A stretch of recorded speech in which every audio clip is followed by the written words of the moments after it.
Assalamualaikum. Hai. Selamat sejahtera. Apa khabar anak murid cikgu?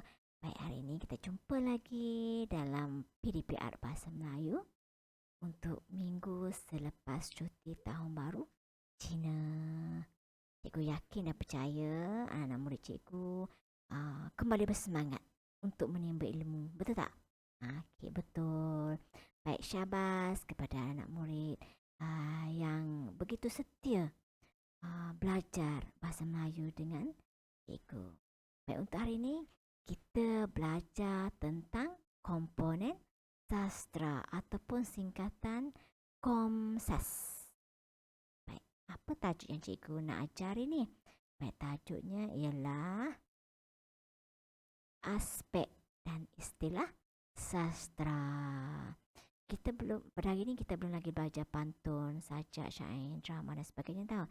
Kita cuma mengenali, meneroka apa itu aspek dan juga istilah sastra. Hai, seterusnya, tema. Aspek yang pertama yang terdapat dalam sastra ataupun KOMSAS ini ialah tema. Apa maksud tema? Hai, tema ialah isi utama. Tema ialah isi utama atau idea utama yang hendak disampaikan oleh pengkarya. Itu maksud tema. Tema ialah isi utama ataupun idea utama yang hendak disampaikan oleh pengkarya. Biasanya dalam sesuatu cerita, karya ataupun puisi, tema ni ada satu saja anak-anak. Satu sahaja tema yang dikemukakan. Baik. Ada karya yang menyatakan tema secara jelas dan ada tema yang tidak dinyatakan secara jelas. Baik, bila disebut jelas dan tak jelas ini, anak-anak wajib membaca sekurang-kurangnya 2 kali karya yang perlu awak belajar, sama ada di tingkatan 1 ataupun di tingkatan 2. Okay. Baik, seterusnya kita tengok aspek yang kedua ialah persoalan. Kalau tadi tema, yang kedua ialah persoalan. Apa maksud persoalan? Persoalan adalah isi sampingan yang terdapat dalam sesuatu karya. Isi sampingan selain daripada isi utama tadi, dia ada isi-isi lain yang ada dalam sesuatu cerita. Dan isi sampingan ini lebih daripada satu. Dia mesti lebih. Sama ada 2, 3, 4. Dan biasanya persoalan ni ada 3 ataupun 4 dalam satu karya. Baik, persoalan bertujuan untuk mengukuhkan lagi tema yang terdapat dalam karya. Katakan contoh, tema novel di tingkatan 2 Jalan ke Puncak itu, ketabahan seseorang dalam menjayakan sesuatu impiannya. Itu isi utamanya. Isi sampingan ialah kasih sayang yang terdapat dalam kalangan ahli keluarga ataupun semangat setiakawan antara rakan dengan rakan. Okay, itu isi sampingan ataupun persoalan. Baik, seterusnya anak-anak kita pergi pada aspek yang ketiga, iaitu watak dan perwatakan. Apa maksud watak dan apakah maksud perwatakan?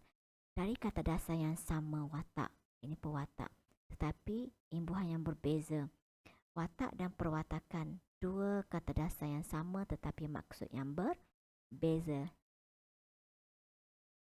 Kita tengok apakah maksud watak. Watak ialah pelaku ataupun pelakonan sebuah karya. Pelaku ataupun pelakon ataupun watak yang terdapat dalam suatu cerita. Itu watak ataupun pelaku. Biasanya watak ni lebih kepada watak-watak utama lah. Baik. Kemudian perwatakan pula ialah sikap atau sifat dalaman seseorang. Berbeza. Kalau watak ni orang, pelaku ataupun lebih kenal sebagai orang. Macam awak tengok cerita kan, awak tengok drama kat TV3 petang-petang malam. Orang yang berlakon tu ialah watak. Kemudian perwatakan ialah sifat dia, sifat dalaman dia. Baik, ada setengah orang kata dia seorang yang tinggi. Ada pula yang kata dia seorang yang peramah, dia seorang yang baik hati. Jadi antara seorang yang tinggi dengan seorang yang peramah itu, yang manakah betul kita kategorikan sebagai perwatakan anak-anak? Okey, baik. Perwatakan yang betul ialah sifat dalaman dia, sikap diri dia yang dalam tu, yang dalam bukan fizikal, dalaman dia, rohani dia. Yang betulnya ialah seorang yang peramah lah. Okey, dalaman dia. Kita tak boleh nak nampak, tapi kita boleh tahu bahawa itu sifat dia. Contoh, peramah, bertanggungjawab, baik, penyayang. Itu sifat dia. Kalau tinggi, rendah, cantik, bijak, cantik, itu ialah fizikal dia. Sifat fizikal dia, bukan sifat dalaman dia. Okay? Baik, apabila awak menulis tentang perwatakan, mesti bermula dengan perkataan seorang yang. Mesti bermula dengan seorang yang. Seorang yang baik hati, seorang yang jujur, seorang yang rajin. Okay, itu contoh perwatakan. Baik, terdapat 3 jenis watak orang, pelakon. Okay, terdapat 3 jenis. Yang pertama, watak protagonis. Pernah dengar tak anak-anak protagonis? Pernah dengar kan? Okay, hari ni kita dengar. Kita ingat. Dan kita boleh guna perkataan protagonis. Maksudnya watak baik. Okay, watak baik. Dan biasanya protagonis ni lebih ditumpukan kepada watak utama, hero ataupun heroin. Itu watak protagonis. Baik, watak yang kedua ialah watak antagonis. Watak yang sebaliknya lah. Kalau pro ni baik, anta ialah watak jahat. Watak jahat. Siapa watak jahat? Jahat lah. Yang suka cari pasal, cari gaduh dengan watak hero kan. Itulah watak jahat. Baik, kemudian yang tiga adalah watak sampingan. Watak sampingan adalah watak pembantu. Kadang-kadang dalam sesuatu cerita ada watak sampingan yang banyak cerita tentangnya. Dan ada juga yang sekadar biasa saja. Contoh macam Pak Pacak. Kan, watak sampingan. Baik, kemudian yang keempat ialah latar. Apa maksud latar? Latar ialah keterangan tentang waktu, ruang dan suasana terjadinya sesuatu peristiwa. Waktu, ruang dan suasana. Baik, terdapat 3 jenis latar ya anak-anak. Yang pertama ialah masa. Masa maksud dia masa ataupun tempoh ataupun waktu berlakunya suatu peristiwa. Okay, contohnya pada waktu petang, pada waktu malam, pada hujung minggu, pada bulan yang lalu. Itu latar masa. Ini tempoh berlakunya peristiwa. Kemudian yang kedua ialah latar tempat. Tempat berlakunya sesuatu peristiwa. Di manakah berlakunya sesuatu peristiwa itu? Contoh di rumah, di sekolah, di balai polis, di hospital. Okay, itu tempat. Kemudian latar masyarakat. Latar masyarakat adalah keadaan masyarakat yang terdapat dalam suatu peristiwa. Masyarakat yang bagaimana yang ada dalam peristiwa tersebut. Okay? Contoh, kalau di rumah, masyarakat yang saling membantu dalam menyiapkan kerja rumah. Itu masyarakat. Apabila awak menulis tentang latar masyarakat, mesti ada perkataan masyarakat.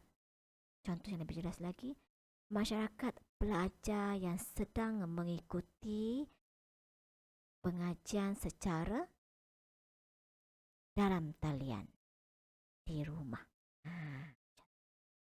Masyarakat guru yang sedang menyampaikan pengajaran mereka secara di alam maya. Itu masyarakat, latar masyarakat. Baik, jelas? Okay, jelas. Tak faham?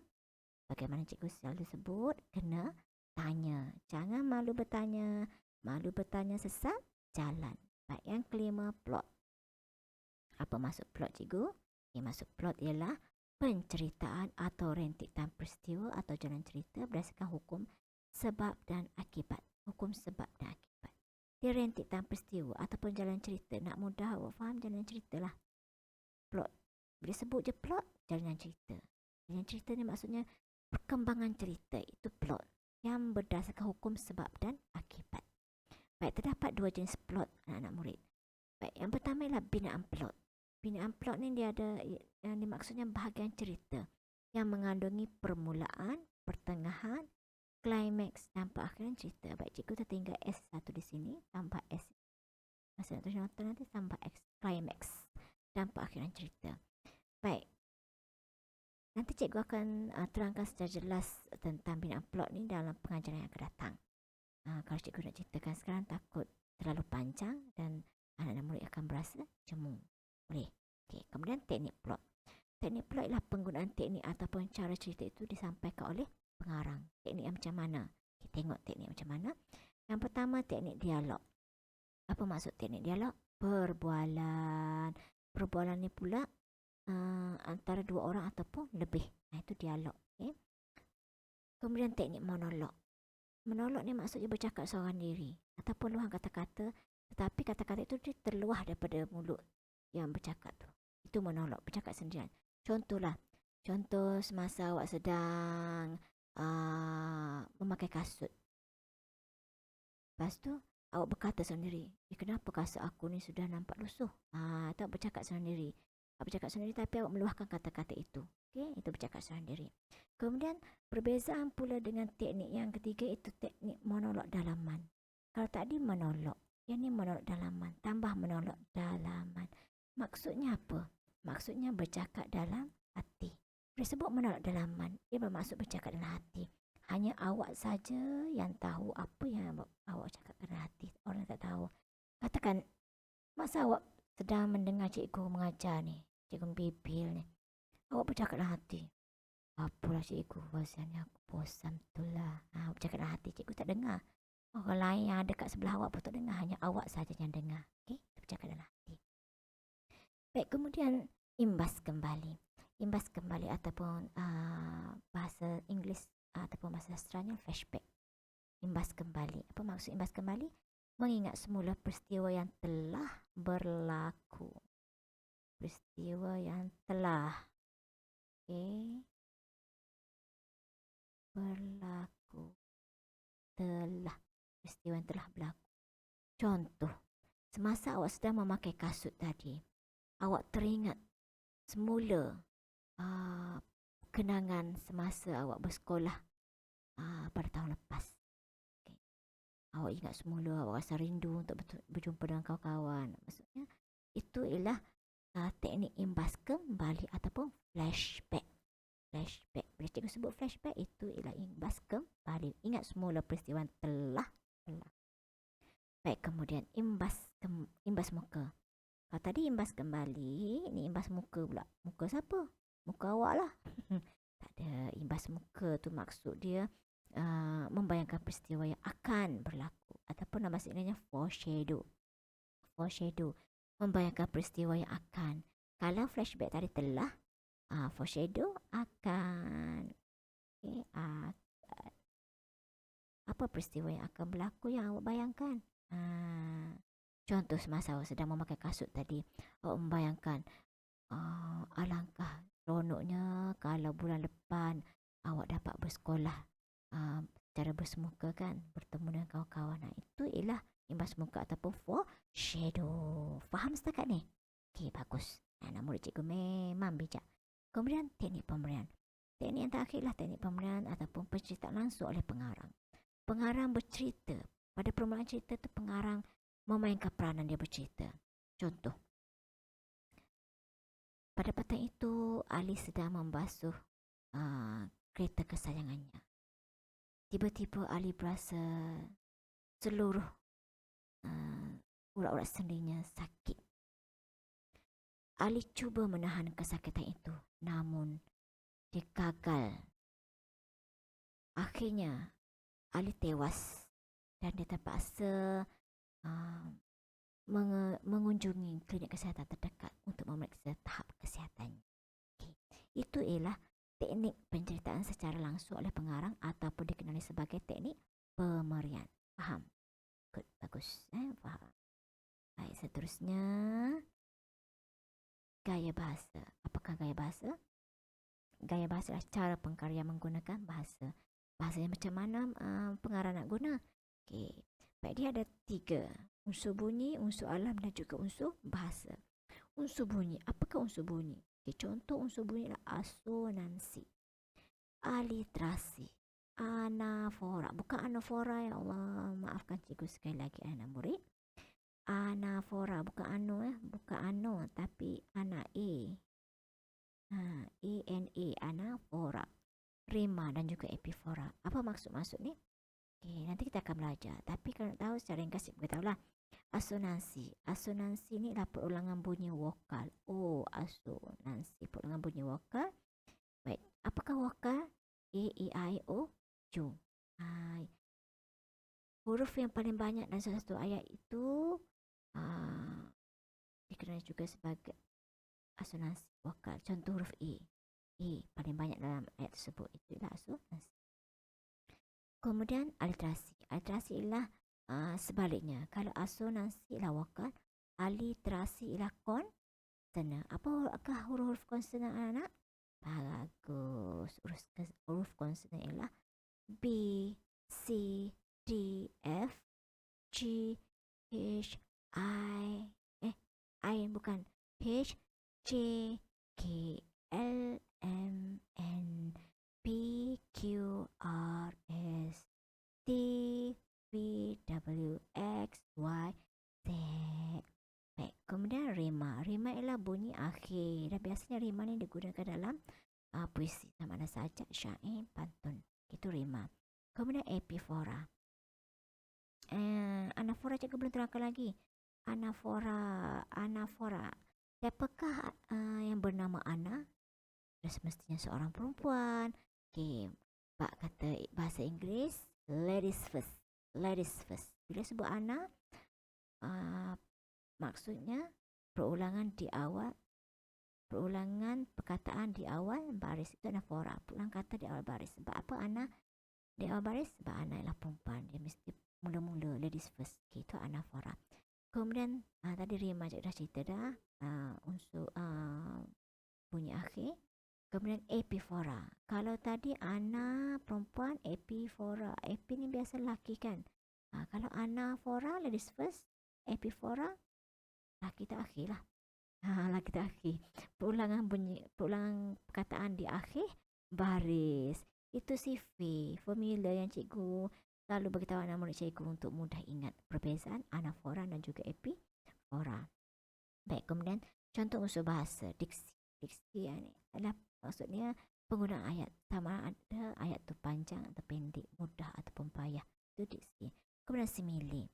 Okay, simile, metafora, hyperbola, sinkof.